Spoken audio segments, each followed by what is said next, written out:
Hi viewers, আজকে আমি আপনাদের সাথে শেয়ার করব আমার দুপুরের খাওয়া দাওয়া। তো আজকে আমি দুপুরে কী খেলাম তাই আপনাদের সাথে শেয়ার করতে যাচ্ছি। তো আমি প্রথমে প্লেটে নিয়ে নিলাম সাদা ভাত, তারপরে নিয়ে নিব আমি শাক ভুনা। এই শাক আমাদের অঞ্চলে বলা হয় হেলেঞ্চা শাক।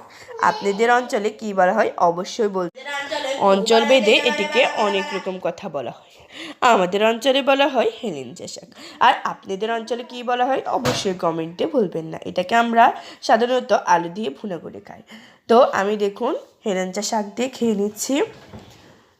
আমি ভাতকে মেখে হেলেঞ্চা শাকের সাথে খুব মজা করে খেয়ে নিচ্ছি।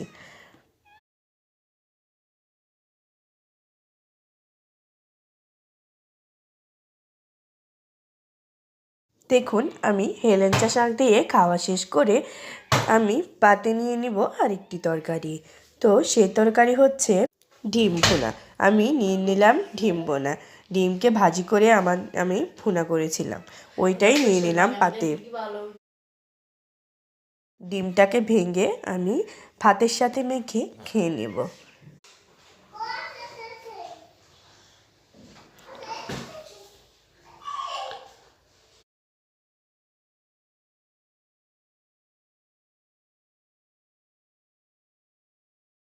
তারপরে আমার ডিম পোচ দিয়ে খাওয়া শেষে আমি নিয়ে নিব ইলিশ মাছ ভুনা।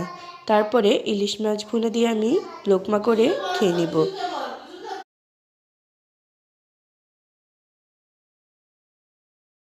ইলিশ মাছ দিয়ে খাওয়া শেষ হলে আমি পাতে নিয়ে নিব একটু মুরগির মাংস আর আলু।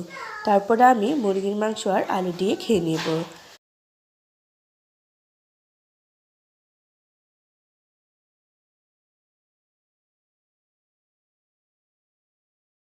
দেখুন আমি চিকেনটিকে ভেঙে ভাতের সাথে মেখে খেয়ে নেব।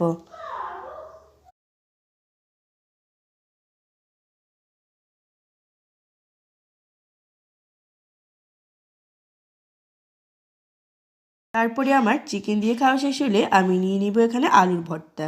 আলুর ভর্তা দিয়ে ভাত মেখে আমি খেয়ে নেব। দেখুন অনেক টেস্ট হয়েছে, কিন্তু সব থেকে কিন্তু আলু ভর্তাটাই অনেক টেস্ট হয়েছে। আলু ভর্তা দিয়ে খাওয়ার পরে আমি নিয়ে নিব একটু